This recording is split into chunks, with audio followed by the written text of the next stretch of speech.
अगर आप ये नहीं जानते हैं कि आपके मिड टर्म एग्ज़ाम में क्या आया था पिछली बार, तो आप इस वीडियो को वन शॉट को ज़रूर देखें। मैं आपको ये कमेंट बॉक्स में या डिस्क्रिप्शन में डाल रहा हूँ। इसी के बेस पे मैंने क्वेश्चंस तैयार किए हैं आपके इस वीडियो में। अगर आप इस स्कॉलरशिप एग्ज़ाम की तैयारी करना चाहते हैं, डिटेल्स नहीं पता है तो इसे देखें।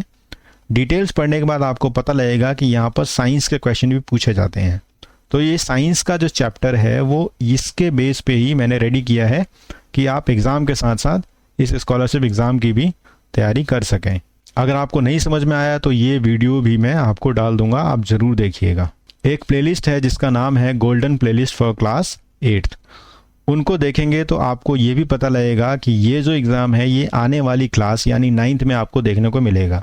जाहिर सी बात है कि 9th का सिलेबस ज़्यादा पूछा जाएगा, बट 8th के जो सवाल आपको याद होंगे वो वहाँ पर आपको एक नया एज देंगे, आप औरों से आगे निकल पाएंगे। तो इसका सिलेबस भी आप एक बार देख सकते हैं। लास्ट हार्डली 2 मिनट्स में आपको पता लग जाएगा कि कितनी चीज़ें 8th के सिलेबस से आ रही हैं। अगर आप SOSC में एडमिशन लेना चाहते हैं तो आपके लिए बहुत अच्छा मौका है कि आप क्वेश्चंस की तैयारी अभी से करें। ऐसा ना हो कि दिसंबर में आप तैयारी कर रहे हैं और जनवरी में उसका एग्ज़ाम है तो आप फिर रह जाएंगे, फिसड्डी हो जाएंगे। तो इसे ध्यान से करें। मैं जो भी क्वेश्चन करा रहा हूँ उसकी एक्सप्लेनेशन बहुत अच्छे से यहाँ पर लिख कर दे रहा हूँ। ये इसीलिए दे रहा हूँ ताकि आप तैयारी पूरे जम के करें, ताकि एक ही बार में आपको ये सारे टेस्ट भी क्लियर कर सकें। तो अब पहला सवाल करते हैं। Which micro organism are responsible for turning milk into curd? दूध को दही जमाने में कौन से सूक्ष्मजीव जिम्मेदार है? तो इसका आंसर तो बी है। सबको पता है कि लैक्टोबैसिलस करता है, लेकिन वो करता कैसे है?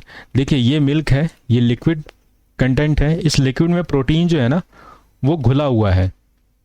लैक्टोबैसिलस क्या करता है? इस प्रोटीन को इकट्ठा कर देता है। जब इकट्ठा कर देता है तो ये कर्ड बना देता है। कुछ ऐसे जीव होते हैं जो इस प्रोटीन को कुछ इस तरीके से इकट्ठा कर देते हैं कि वो पनीर बना देते हैं।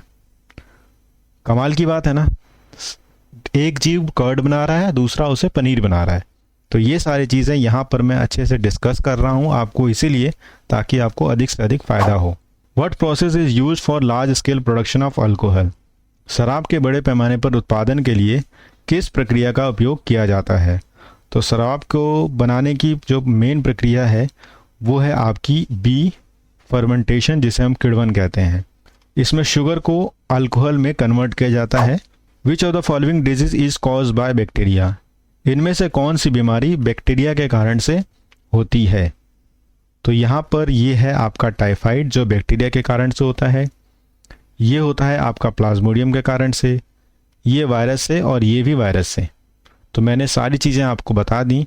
जो बैक्टीरिया जिसके कारण से टाइफाइड होता है, सुना होगा बहुत तेज़ बुखार होना, सैल्मोनेला टाइफी है उसका नाम। ये गंदे पानी के कारण से फैलता है। तो 3-4 इन्फॉर्मेशन हो गई। पहले तो बैक्टीरिया से बीमारी, फिर कौन सा बैक्टीरिया है, फिर ये होता कैसे है, फैलता कैसे है, और लक्षण क्या है। तो बहुत सारी चीज़ें इस स्लाइड में आपको एक साथ मैंने दी है। What is the role of rhizobium bacteria in plants? पौधों में राइजोबियम बैक्टीरिया की क्या भूमिका है? ये नाइट्रोजन को फिक्स करते हैं लेज्यूमिनस प्लांट या फलीदार पौधों के अंदर। व्हाट कॉज ब्रेड डफ टू राइज?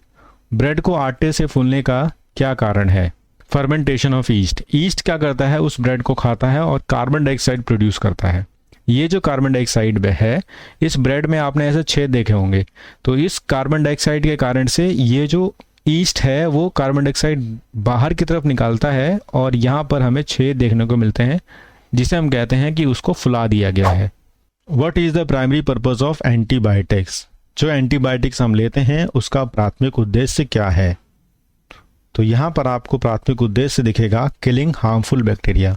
जो भी हानिकारक बैक्टीरिया हैं उनकी ग्रोथ को रोकना और किल करना इसकी प्राथमिक उद्देश्य होता है। Which micro organism is commonly used in baking industry? Baking industry, ये जो कुरकुरे, चिप्स, बेकरी आइटम होते हैं उसमें कौन से सूक्ष्मजीव का यूज़ किया जाता है उन्हें बनाने में? तो ये बहुत आसान है, ईस्ट। बट ये एग्ज़ाम में बार बार पूछा जाता है कि पकोड़ा अगर क्रिस्पी बनाना हो तो हम किस माइक्रो ऑर्गेनिज्म का यूज़ करेंगे? तब आप भूल जाएंगे इसे। तो यहाँ पर जो भी बेकरी इंडस्ट्री है वहाँ पर ईस्ट का इस्तेमाल किया जाता है। Which micro organism cause malaria? इनमें से कौन सा सूक्ष्म जीव मलेरिया जैसी गंभीर बीमारी करता है? तो आंसर है सी, प्रोटोजोआ।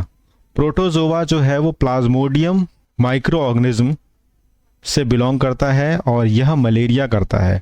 मलेरिया को फैलाने वाला होता है आपका मच्छर, मॉस्किटो, लेकिन करने वाला होता है प्लाज्मोडियम। तो अधिक से अधिक बच्चे जब एग्जाम में आता है कि मलेरिया किससे होता है तो मॉस्किटो लिखते हैं। मॉस्किटो फैलाता है, बीमारी करता है Plasmodium. Which of the following is virus related disease? इनमें से कौन सा वायरस से संबंधित बीमारी है? तो ये वायरस तो होता है पोलियो वायरस, ये मैंने आपको बताया प्लाज्मोडियम से, ये बैक्टीरिया से और ये भी बैक्टीरिया से। तो यहाँ पर कई सारी चीज़ें मैं एक साथ आपको करा रहा हूँ। पोलियो में होता क्या है, ये जो हमारा नर्वस सिस्टम है या तंत्रिका तंत्र है, इसको प्रभावित करता है और उसको सही से काम करने नहीं देता। तो ज्ञानेंद्रियाँ हमारी सही से काम नहीं करती, हाथ पैर छोटे हो जाते हैं। तो ये पोलियो के लक्षण हैं। Which micro organism is involved in production of cheese? Paneer बनाने के लिए किस सूक्ष्मजीव का इस्तेमाल किया जाता है? तो यहाँ पर मैंने आपको बताया था बैक्टीरिया। लैक्टोबैसिलस कर्ड बनाने में इस्तेमाल किया जाता है, लेकिन पनीर वाले बैक्टीरिया अलग होते हैं जो दूध में जो प्रोटीन होता है उसको एक अलग ढंग से इकट्ठा कर देते हैं पनीर केक की फॉर्म में, जिसको हमारी मदर बहुत अच्छे से बनाती है मटर के साथ। स्वाद तो आई गया। Which micro organism is responsible for rust of wheat? इनमें से कौन सा सूक्ष्मजीव गेहूं में जंग, यानी गेहूं जो होता है वो ऊपर से काला काला हो जाता है, गेहूं का जो दाना है वो ऊपर से काला काला हो जाता है, वो किस माइक्रो ऑर्गेनिज्म के कारण से होता है? तो इसका आंसर है बी, फंगस या कवक। इस कारण से बहुत सारी पैदावार खराब हो जाती है गेहूं की। What substance is used for preserving jams and squashes?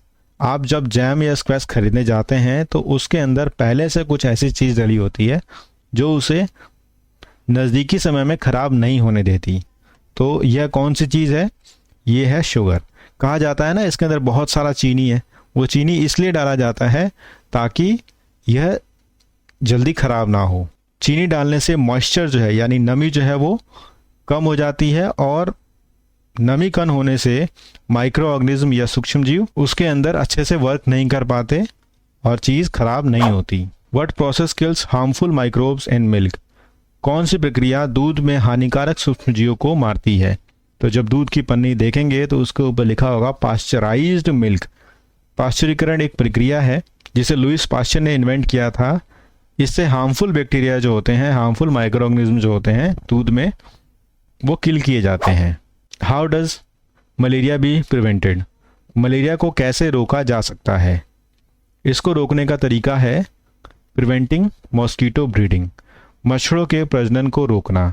यह मुख्य तरीका है जिससे हम मलेरिया को फैलने से रोक सकते हैं, क्योंकि मच्छर उसे फैलाता है और फैलने की प्रक्रिया रोक दी जाएगी तो फिर मच्छर इस बीमारी को नहीं फैला पाएंगे। और मच्छर को रोकने के लिए हमें जो पानी इकट्ठा हो रहा है, स्टैग्नेंट वाटर है कूलर में या छत में, उससे हमें बचाना होगा।